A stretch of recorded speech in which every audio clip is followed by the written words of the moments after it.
Oke. Assalamualaikum warahmatullahi wabarakatuh.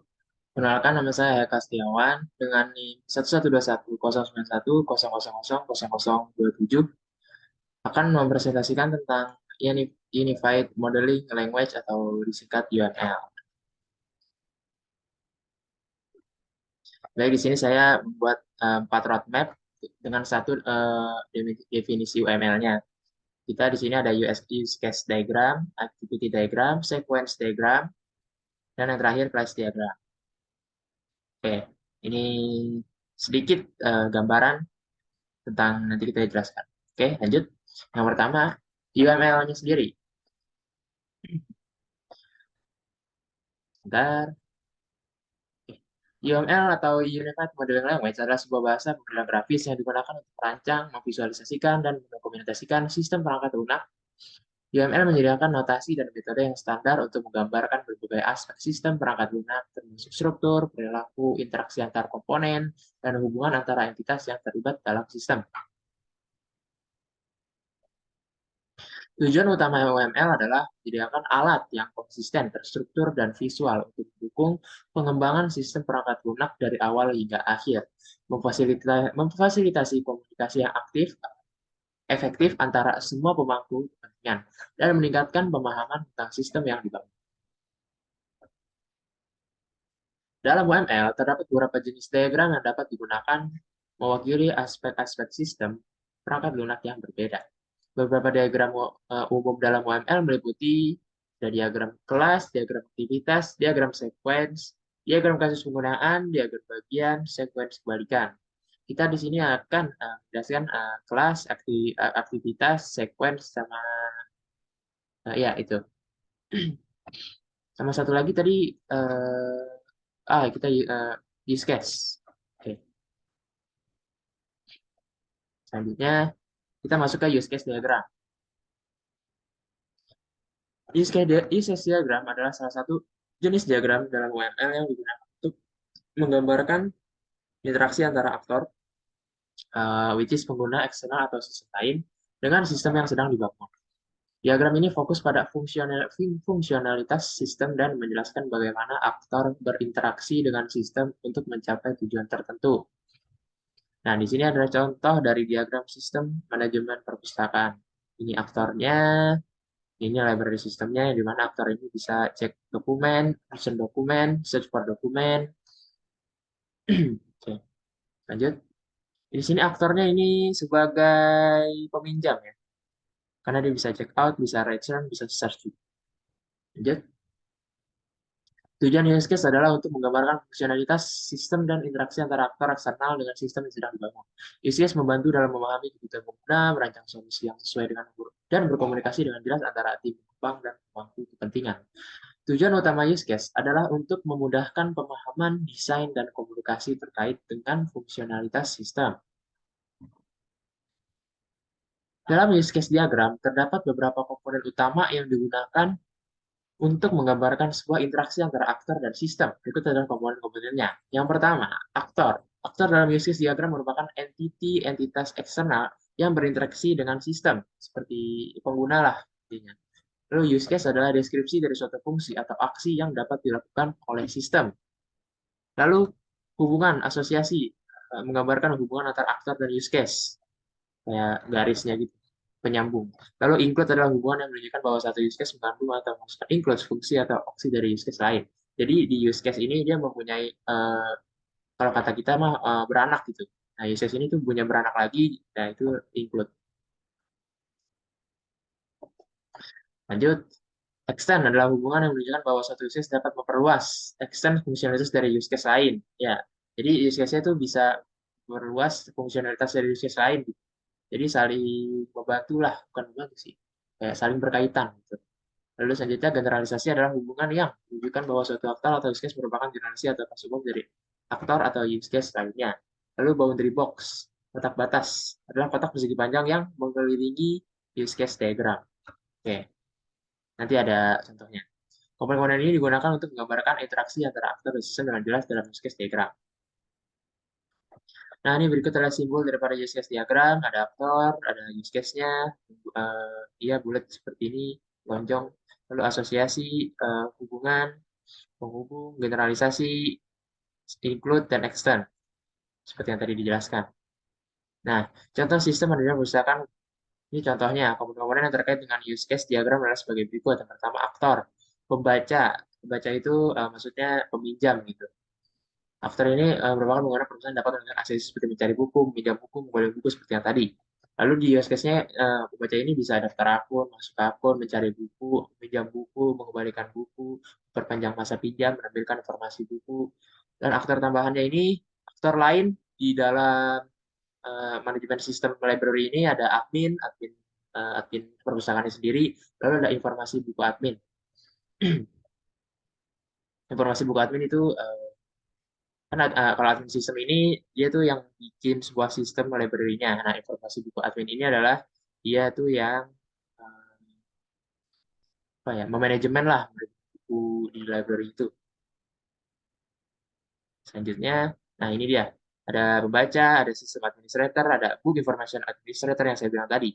Dia bisa membaca informasi manajemen, book information management, apa namanya, informasi buku yang ada di perpustakaan bisa. Kalau sistem administrator ini dia yang membuat sistem sistem aplikasinya gitu. Lalu ini pembacanya peminjam bisa lihat jadwal buku, bisa melihat buku baru, buku informasi, meminjam. Nah, ini ada include-nya nih. Dari use case ini dia boleh include borrow books, include regional books. Nah, ini include lagi identify. Lalu ini juga dari regional book juga overview processing nih, extend, maksudnya kayak lebih luas lagi pengembalian bukunya. Tuh. Oke, lanjut. Selesai. Selanjutnya ada activity diagram. Activity diagram adalah salah satu jenis diagram dalam UML yang digunakan untuk menggambarkan alur proses atau aktivitas dalam suatu sistem atau proses bisnis. Diagram ini menunjukkan urutan langkah-langkah atau aktivitas yang dilakukan, keputusan diambil, dan aliran kontrol antara aktivitas-aktivitas tersebut. Tujuan utama dari activity diagram adalah sebagai berikut. Yang pertama, modelkan alur proses, memahami dan mengkomunikasi aktivitas, mengidentifikasi paralelisme dan konkurensi, mengidentifikasi keputusan dan cabang. Lalu yang terakhir, eh nggak terakhir, nanti ada lagi. Analisis dan perancangan sistem, lalu, nah iya, betul. Oh, mau udah sampai sini aja. Oke. Dengan menggunakan activity diagram, pemangku kepentingan dapat memahami dan mengkomunikasi alur proses dengan lebih baik. Mengidentifikasi kesempatan untuk meningkatkan efisiensi, ya, ini tanda kutip efisiensi dan efektivitas proses, serta merancang sistem yang sesuai dengan kebutuhan yang ada. Berikut adalah komponen dari activity diagram. Yang pertama ada activity dengan gambar kotak, tapi sigunya ini tidak patah gitu, tapi seperti lingkaran. Lalu yang bawahnya action, lebih kecilnya. Activity memberikan bagaimana masing-masing kelas antar kelas saling berinteraksi satu sama lain. Lalu action ini state dari sistem yang mencerminkan eksekusi dari suatu aksi. Lalu initial node, seperti titik hitam, bagaimana objek dibentuk ya, atau diawali, seperti start gitu, seperti mulai. Activity final node, bagaimana objek dibentuk dan diakhiri, dan ini final state-nya lah. Gitu. Jadi kan ini dimulai, nah ini terakhir execute. Gitu. Lalu ini decision digunakan untuk menggambarkan suatu keputusan atau tindakan yang harus diambil pada kondisi tertentu. Ini kayak apa ya? Kayak tindakan gitu. Kayak seperti iya atau tidak, tindakan lah pokoknya. Kita memilih keputusan. Lalu line connector, ini line connector gunanya yang menghubungkan satu simbol dengan simbol lainnya gitu. Misal dari login, masuk ke fitur menu kita pilih harus ke buku informasi, search atau apalah gitu. Nah, dia mau nyambung-nyambung sesuai dengan yang user mau gitu.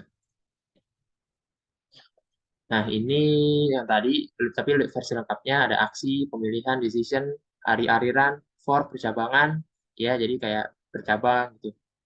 Nah, ini join penggabungan alur proses yang sebelumnya telah dipisahkan oleh for. Kalau tadi kan percabangan tuh berpisah. Nah, nanti kalau misalnya mau bergabung lagi, bisa menggunakan penggabungan atau join gitu.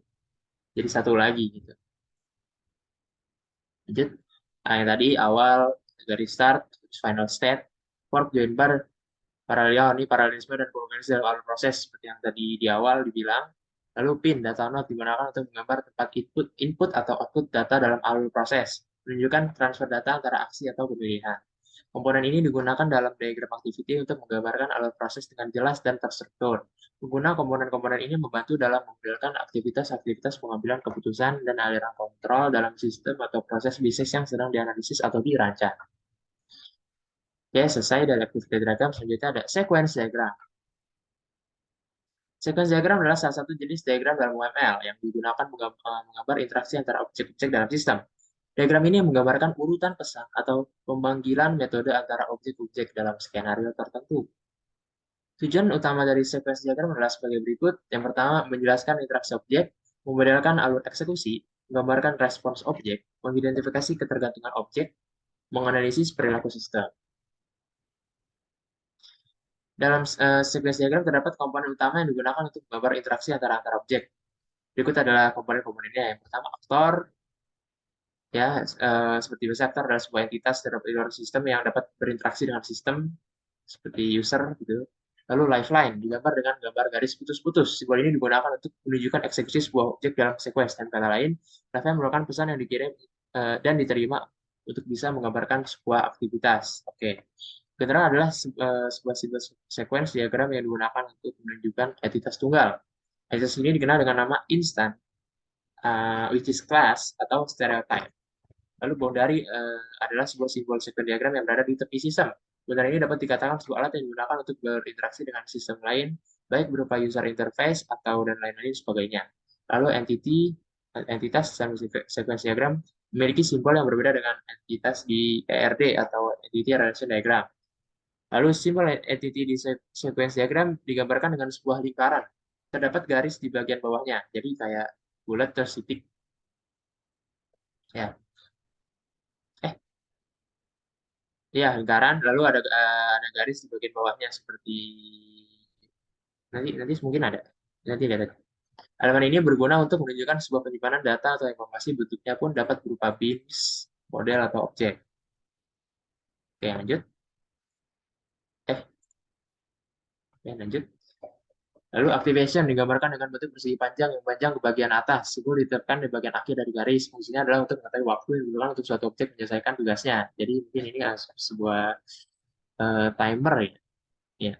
Jadi tahu gitu buat ikutin waktu yang dibutuhkan suatu objek untuk menyelesaikan tugasnya. Lalu message tidaklah memiliki simbol yang jelas, tapi message memiliki fungsi untuk komunikasi antar objek yang akan dilakukan. Selanjutnya message entry memiliki simbol yang sangat familiar di mana simbol bentuk garis dengan panah. Bisa digunakan di flowchart, diagram, dan sebagainya. Ya, dia garis panah gitu. Yang biasa digunakan di flowchart seperti urutan-urutan. Lalu, jika message entry memiliki simbol garis panah secara utuh, tidak titik-titik. Lain halnya dengan message to self yang memiliki simbol garis panah dengan garis yang putus-putus. Nah, ini yang self itu garis putus-putus, sedangkan yang message entry yang biasa tadi tidak putus-putus. Seperti namanya, komponen satu ini memiliki fungsi untuk menggambarkan hubungan antara objek itu sendiri untuk diurutkan sesuai dengan aktivitas yang dihasilkan. Contoh sequence diagram. Nah, dari sini nih, dari aktor user, create new account, ini garis putus-putus, create new account, terus kalau successful ya langsung ke view from login, input username password, langsung ke password username password, connect ke database, untuk validasi terlebih dahulu, terus registration untuk validasi, login sukses, ditutup formnya, langsung ke message box yang dimana ada tulisan welcome user. Tuh, jadi ini adalah sebuah sequence diagram yang login lah tujuannya, register. Nah, kita dapat melihat bahwa sistem memiliki dua aktor, yaitu pegawai dan admin. Admin atau pegawai memasukkan username dan password ke dalam sistem melalui form yang telah disediakan. Sistem secara otomatis akan validasi sini username dan password yang telah dimasukkan tadi. Apabila benar, maka admin atau user bisa masuk ke dalam sistem. Kemudian apabila salah, ini kalau misalnya salah di username password, dia bakal balik lagi ke halaman login. Oke, lanjut. Yang terakhir adalah kelas diagram. Kelas diagram adalah salah satu jenis diagram dalam UML yang digunakan untuk menggambarkan struktur statis dari suatu sistem. Diagram ini menggambarkan kelas-kelas, atribut-atribut, metode-metode, dan hubungan antara kelas dalam sistem. Tujuan utama dari kelas diagram adalah sebagai berikut. Yang pertama adalah memodelkan struktur kelas, sama seperti sebelum-sebelumnya sih. Lalu membuat blueprint, identifikasi hubungan antar kelas, menganalisis ketergantungan dan keterkaitan antar kelas, lalu memahami struktur data dari kelas tersebut. Lalu beberapa keunggulannya, yang pertama representasi struktur yang jelas, karena kelas diagram menyediakan representasi visual yang jelas. Gitu. Lalu pemisahan antara interface dan implementasi, memungkinkan pemisahan yang jelas antara interface dan implementasi, dan memungkinkan pengembang untuk fokus pada desain interface yang sesuai dengan kebutuhan sistem tanpa terlalu bergantung pada detail implementasi. Lalu identifikasi hubungan antara kelas, memungkinkan pengembang untuk mengidentifikasi hubungan antara kelas-kelas dalam sistem secara visual. Hal ini membantu dalam memahami interaksi dan ketergantungan antara kelas-kelas seperti hubungan asosiasi, komposisi, agregasi, pemarisan, dan ketergantungan. Nanti kita akan jelaskan nih hubungan asosiasi, komposisi, agregasi, pemarisan, dan ketergantungan di slide selanjutnya. Lalu permodelan hubungan data. Kelas ini membantu dalam pemodelan hubungan data dalam sistem dengan menggunakan atribut dan hubungan antar kelas. Diagram ini dapat memberikan gambaran jelas tentang bagaimana data diorganisir dan berinteraksi dalam sistem. Berikut adalah beberapa keunggulan dari, ini masih selanjutnya. Lalu pengelompokan fungsionalitas. Mungkin pengelompokan fungsionalitas terkait dalam kelas-kelas. Ini membantu dalam mengorganisir dan memahami fungsionalitas yang terkait dalam sistem secara terstruktur. Lalu alat komunikasi yang efektif. Diagram mempunyai alat komunikasi yang efektif antara pengembang, memangku kepentingan, dan anggota tim proyek. Dan ini memberikan gambaran visual tentang struktur kelas. Jadi antara tim proyek itu bisa lebih maksimal karena kelas diagram itu cukup mudah namanya di dimengertinya lah, jadinya nggak terlalu kompleks gitu. Lalu dasar dasar desain dan implementasi kelas diagram dapat digunakan sebagai dasar untuk merancang implementasi sistem. Diagram ini menyediakan panduan yang jelas tentang struktur kelas, atribut, metode, dan hubungan sehingga membantu dalam mengarahkan proses desain dan implementasi yang konsisten. Inilah komponen yang ada dalam kelas diagram. Ada generalisasi dengan simbol garis panjang, di mana objek anak descendant berbagi perilaku dan setiap dari objek yang ada di atasnya, objek induk, ancestor. Jadi ini anak objek yang descendant, yang di atas objek induk itu ancestor. Lalu Nairy Association, upaya untuk menghindari asosiasi yang lebih dari dua objek, dengan simbol diamond. Ya. Lalu kelas, ya kelas seperti itu, seperti table ya. Himpunan dari objek yang berbagi antara atribut serta operasi yang sama. Lalu collaboration, lingkaran dengan garis putus-putus. Sistem yang menghasilkan suatu hasil yang terukur bagi suatu faktor. Lalu realisasi, dependensi, association, garis putus-putus, tapi seperti ini ujungnya, lalu yang dependensi yang seperti ini. Operasi yang benar-benar dilakukan oleh suatu objek, lalu dependensi yang terjadi pada suatu elemen mandiri, independen yang akan mempengaruhi elemen yang bergantung padanya, elemen yang tidak mandiri.